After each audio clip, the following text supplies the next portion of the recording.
In Company Heroes 2, we did something we hadn't done before on previous games, and we actually took a research trip to Europe to visit some of the locations that we've been trying to portray in the game, to get a sense of the history and the culture and the scale, a feeling for these two armies that fought each other. I mean, I've worked on a lot of games, and we always have a narrative, generally. Most of them, even when there's a seriousness to it, they're not quite as gritty or real as this one. In Company Heroes 2, we've covered all of the well-known battles of the Eastern Front. Players are going to be able to fight in the ruins of Stalingrad, defend the city of Leningrad, ultimately push all the way to the Battle of Berlin. We base our story on history. There's a number of characters that we've kind of composited into ours. They're really trying to get their experiences across and, you know, portray the horror and terror of World War II in a way that is sensitive but unflinching. The process for coming up with missions and making them happen, how we get variety like daytime, nighttime, what the actual mechanic is, what the player's going to do on an ongoing basis is huge.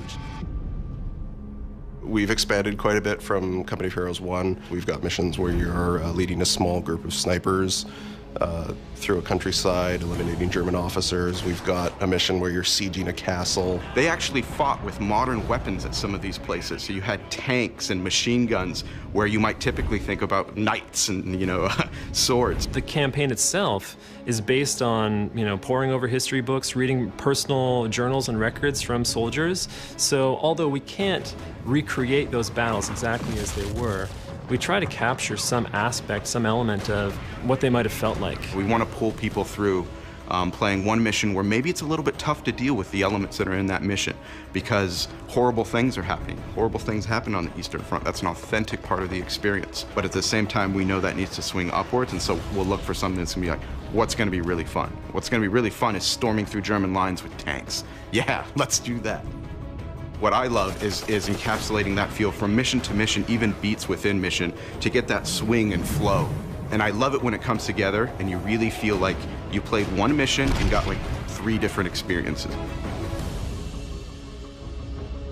When we talk about the burden of command and the influence of choice on the player, it goes right back to the very basics and how we design the armies. We want to give them choice and make some of these choices really challenging. Some of those decisions involve whether to go back and rescue troops that have been lost, and in other situations, whether to blow up a bridge to prevent the Germans from crossing it, knowing full well that you have Russians on the other side. At that point, you're just kind of like, wow, this is a whole different ball game. Theater of war really is something where we're trying to extend the experience and the ways in which you can play the game. And it's sort of just like, we know what happened in real life, so how did you handle it, and can you get the same result? It's not competitive multiplayer. You don't have to worry about winning or losing. It's about you exposing yourself to the historical arc of World War II, but also to dig into some of the tactics that were used to help you become a better player. So when you're ready to jump into multiplayer, you have that experience behind you.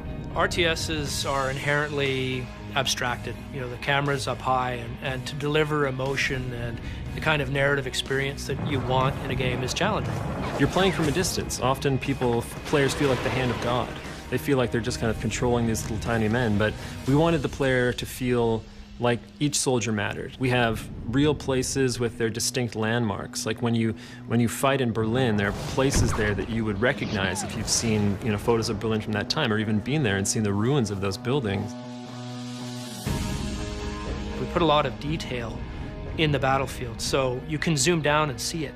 And once you've seen it, you know it's there, and that, you know, level of detail, even with the camera pulled up, ties you to the experience, sort of immerses you in the game. The feel of Company of Heroes comes from so many systems working together to immerse the player in that environment. The audio has always been incredible. The authenticity of the weapons, the movement of the soldiers, all of those things work together to pull the player into the game. As you play through as a player, I think it's impossible not to get deeper and deeper in that experience. It's real, it's gritty, it's dark, and by the end of it, you can't help but feel attached to the outcome. And I think the gamers are going to be very pleased when they get their hands on it.